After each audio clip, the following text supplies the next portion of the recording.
আজ তোমাদের দেখাচ্ছি কত ধরনের মা লক্ষ্মীর পা আঁকা যায়।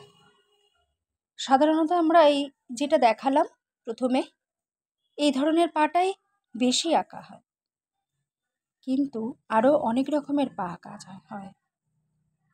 দেখো এই যে পা আঁকাগুলো কত সুন্দর লাগছে, মায়ের পা।